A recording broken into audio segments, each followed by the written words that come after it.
Bonjour. Il y a quelques jours, je vous ai parlé de l'effondrement et je vous ai expliqué pourquoi, à un moment, tout s'effondre dans une vie. J'aimerais aujourd'hui vous en dire un petit peu plus sur pourquoi ça s'effondre concrètement et comment vous pouvez éviter cet effondrement ou rebondir après un effondrement. En tout cas, je vais vous parler de trois choses essentielles. Euh, Quand j'ai fait mon burn-out, je me suis aperçue qu'au final, toute ma vie, j'avais agi en mode guerrière. La guerrière, c'est quoi? Quelle guerrière j'ai été? Une guerrière, très simplement, elle va au combat. Elle mène des batailles et elle a une super armure. Un truc genre blindage, triple couche, quadruple couche, comme vous voulez. Cette armure, en fait, tous les matins, je l'avais sur le dos et je partais au combat parce que pour moi, la vie était un combat. Pourquoi ça, ça fait partie de mon histoire et c'est pas le lieu de vous en parler aujourd'hui. Mais sachez que à partir de l'âge de 4 ans jusqu'à l'âge de 46 ans, la date où je fais mon burn-out, j'ai eu cette armure. Et la vie pour moi c'était un combat. Euh, Cette armure, en fait, elle me permettait quoi? Elle me permettait de me sentir forte. Elle me permettait d'encaisser les coups que je pouvais prendre et de pratiquement rien sentir. Et elle me donnait finalement l'illusion d'être forte. Mais en fait, au moment du burn-out, je me suis aperçue que sous cette armure, j'étais morte de trouille.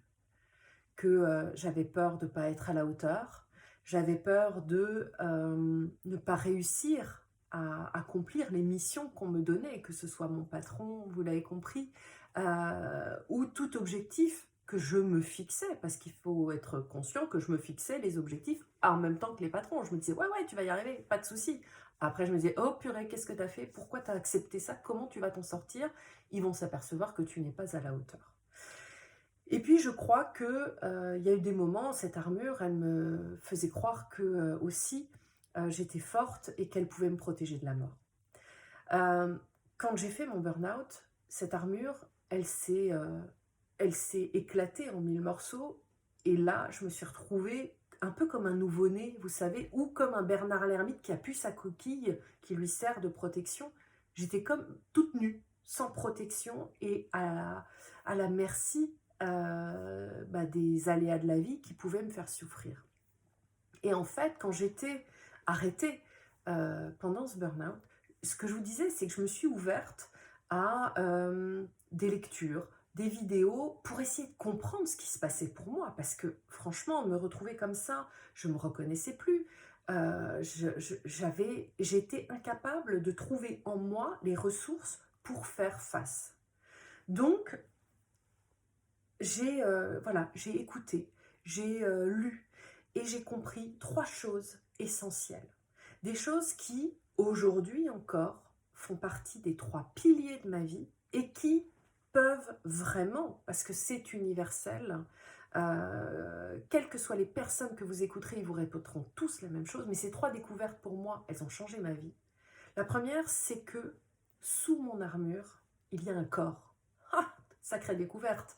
Je l'avais un petit peu oublié. Et que ce corps, en fait, il vous parle. Il me parlait, moi, ça faisait des années qu'il me disait « Hé, je souffre !»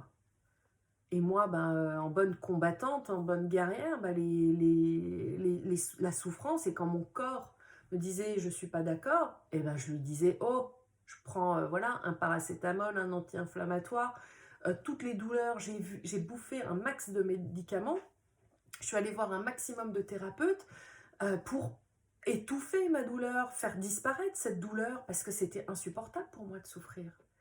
Et ce corps, en fait, quand j'ai compris que c'était mon copain et qu'il fallait que j'en prenne soin et que je l'écoute, parce que c'est lui qui allait m'emmener jusqu'à la fin de ma vie, je me suis dit, waouh, quelle découverte! Et du coup, je me suis reconnectée à mon corps. Et j'ai compris qu'une douleur, elle est là parce qu'elle a un message à me donner. Imaginez que votre corps, c'est votre véhicule. Vous êtes tous d'accord que quand vous êtes dans votre voiture et qu'il y a un voyant qui s'allume, qu'est-ce que vous faites? vous regardez le manuel, le mode d'emploi, et vous dites « Ah purée, le voyant orange quand il s'allume, c'est qu'il faut que je remette du liquide de refroidissement dans le moteur. » Ou quand le voyant rouge, là, il s'allume, c'est ma batterie qui va bientôt lâcher. Donc je vais tout de suite chez le garagiste et je vais m'en occuper. Eh bien mon corps, quand il y a des douleurs ou des émotions, ce sont mes voyants qui s'allument. Et donc c'est à moi de décrypter qu'est-ce qu'il y a derrière le voyant. Donc je vais vous donner tout simplement le mode d'emploi.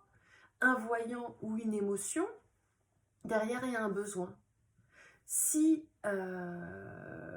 vous ressentez des douleurs et une émotion de peur, si vous êtes voilà, de peur ou de doute, bah, qu'est-ce que vous avez besoin? D'être rassuré que tout va bien se passer, que le danger il est que dans votre tête et qu'il y a très peu de chances qu'il se concrétise, que quand vous êtes triste, bah, c'est que quelque chose ne s'est pas fait et que vous devez accepter de passer à autre chose. Et juste être prise dans vos bras à un moment pour vous dire tu vas y arriver et tu vas te remettre en mouvement avec un autre projet, un autre objectif qui te fait vibrer. Quand il y a de la colère, eh ben c'est qu'il y a un besoin de changement, donc bougez, ne restez pas avec ça. Donc votre corps, il vous parle de vos émotions et il vous parle de vos besoins. Donc ça va être important de renouer le dialogue avec votre corps. Comment vous faites? Vous lui posez la question. Quand il y a une douleur, vous la regardez cette douleur, vous l'acceptez. Vous ne vous identifiez pas à votre douleur. Vous la regardez comme un élément extérieur et puis vous allez lui demander tout simplement de quoi tu veux me parler. Et vous verrez, c'est très concret et ça marche, mais ça va se faire petit à petit. Ça, c'est la première découverte. J'ai un corps et ce corps, c'est mon allié. Et il a plein de choses à me donner comme indication parce que lui, il sait ce qui est bon pour moi. La deuxième découverte, c'est que sous mon armure, il y avait un cœur. Et que ce cœur, il bat pour moi. Et lui aussi, c'est une boussole. Lui, il sait ce qui est bon pour moi. Et comment il parle, mon cœur? Eh bien, il parle avec ce qu'on appelle l'intuition. C'est ces moments, vous savez, où vous dites, purée, c'est ça. Vous ne savez pas toujours l'expliquer de façon rationnelle, mais ça, on s'en fout. Vous savez que vous pouvez vous fier à votre intuition. Donc, petit à petit, j'ai appris à écouter mon cœur, à écouter mon intuition et à lui faire confiance. Et plus je lui ai fait confiance, plus ça a marché. Et plus j'ai pu faire des choix qui sont bons pour moi. Et c'est quelque chose de magique, parce que ça peut être des petites choses, commencez petit, choisissez un chemin, rencontrez des bonnes... Faites-vous confiance pour parler à une personne en vous disant « Je sens que cette personne, elle a des choses à m'apprendre. Je sens que cette formation, elle peut m'apprendre et me faire progresser. » Vous ne pouvez pas savoir ce qui va se passer. Mais vous savez, là, que ça, il y a un truc qui vous appelle. Cherchez pas à mentaliser, à comprendre. Allez-y, testez et voyez. Et confirmez juste que votre intuition est bonne. Et petit à petit, elle vous permettra de faire des choix pour votre vie, perso, pro. Moi, je dirais, dans ces dernières années, où mon intuition, elle est ultra puissante parce que je l'ai entretenue, on est devenus des super associés, entre guillemets. C'est grâce à elle que je suis ici au Pays Basque depuis 1 an. Je suis venue parce que mon cœur me disait c'est là-bas. Ma tête, si je l'avais écoutée, je ne serais jamais là parce que je suis venue 2 fois 2 jours dans ma vie au Pays Basque. Mais quand mon intuition s'est mise en mouvement, je savais au fond de moi que je venais pour une bonne raison. Je ne savais pas laquelle, mais il fallait que j'y aille. J'y suis et ça s'est confirmé et quel bonheur d'être là. Pour terminer, la troisième découverte, c'est que la vie, finalement, je ne suis pas obligée de mettre mon armure pour combattre. La vie, ça peut être juste un chemin d'opportunités et d'expériences à vivre. Et que dans chaque expérience, vous l'avez compris, il y a du positif à aller récupérer. Et même si ça ne se passe pas bien, ça vous enseignera toujours sur ce qui est bon pour vous, ce qui ne l'est pas. Parce que ça, c'est important quand on fait un choix. Je sais que ça, c'est pas bon pour moi. Ça, c'est l'expérience de la vie qui me l'apporte.